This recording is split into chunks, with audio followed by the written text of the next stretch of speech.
বর্তমানে বাংলাদেশ দল শ্রীলঙ্কা সফর করছে এবং শ্রীলঙ্কার সফরকালে 2টা টেস্ট, 3টা ওডিআই এবং 3টা টি-20 ম্যাচ খেলবে তারা। অলরেডি একটা টেস্ট শেষ হয়ে গেছে এবং টেস্টটা ড্র হয়েছে। আমাদের কিছু ভুলের কারণে টেস্টটা ড্র হয়েছে, জেতার কথা। আরেকটা টেস্ট বাকি এবং পরবর্তীতে 3টা ওডিআই এবং 3টা টি-20 ম্যাচ খেলা হবে। এরই মধ্যে বাংলাদেশ দল বর্তমানে শ্রীলঙ্কার বিপক্ষে আসন্ন সিরিজে বাংলাদেশ দলে 2-3টা পরিবর্তন আসছে, এটা নিশ্চিতভাবে আপনি বলা যাচ্ছে। কারণ নির্বাচক প্যানেল নিশ্চিত করেছেন যে ব্যাটসম্যান এনামুল হক বিজয় দল থেকে বাদ পড়ছেন।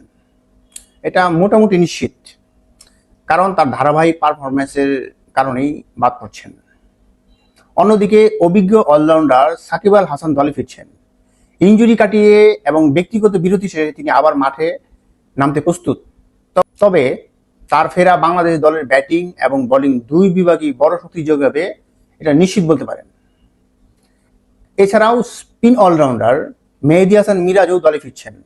সম্প্রতি ঘরোয়া ক্রিকেট যে লিগগুলো হয়েছে ভালো পারফরমেন্সের সুবাদে এবং আন্তর্জাতিক ম্যাচগুলোর যে রয়েছে সবগুলোতেই তার ভালো পারফরমেন্স ছিল, সেই সুবাদে আবার দলে রাখা হয়েছে। তার স্পিন এবং নিচের দিকে কার্যকর ব্যাটিং দলের জন্য মূল্যবান ভূমিকা রাখতে পারে।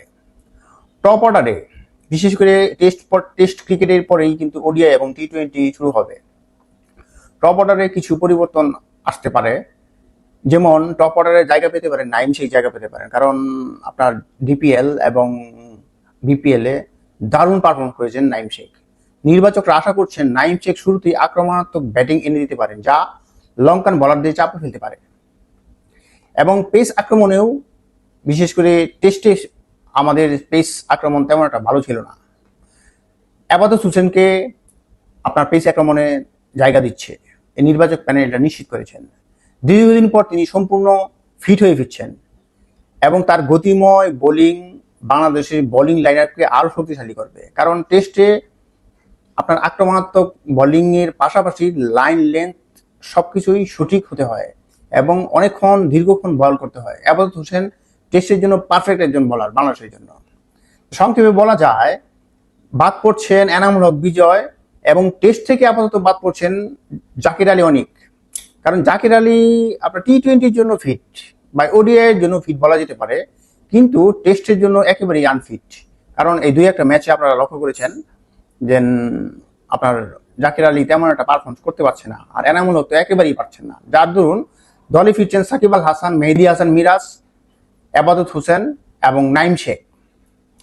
এই যে পরিবর্তন, এই পরিবর্তনের ফলে দলে আরো অভিজ্ঞতা এবং ভারসাম্য ফিরে আসবে, যা শ্রীলঙ্কার বিপক্ষে সিরিজে ভালো ফলাফল আশা করছে। মাত্র একটা টেস্ট ম্যাচ শেষ হয়েছে, এই টেস্ট ম্যাচটা বাংলাদেশ জেতার কথা। খুব সুন্দর ব্যাটিং করেছে, খুব ভালো ব্যাটিং এবং ফিল্ডিং, কিন্তু লাস্টের দিকে স্লো ব্যাটিং এবং বোলিং লাইন আপ তেমন একটা ভালো ছিল না, যার দরুন আমরা টেস্টটা ড্র করতে বাধ্য হয়েছে। পরবর্তী টেস্ট জিততে হলে দলে কিছু পরিবর্তন অবশ্যই আবশ্যক বলে মনে করেছেন নির্বাচক প্যানেল, এবং এটা সঠিক সিদ্ধান্ত। দলে যদি মেহেদী হাসান মিরাজ এবং সাকিব আল হাসানের মতো প্লেয়ার যদি দলে ফিরেন, তাহলে টেস্ট বলেন, ওডিআই বলেন এবং টি-20 বলেন, 3টাতেই আপনার মারাত্মক রকমের শ্রীলঙ্কার চেয়ে অনেক শক্তিশালী দল হিসেবে পরিণত হবে। এবং আশা করা যাচ্ছে পরবর্তী ম্যাচগুলো বাংলাদেশ জিতবে।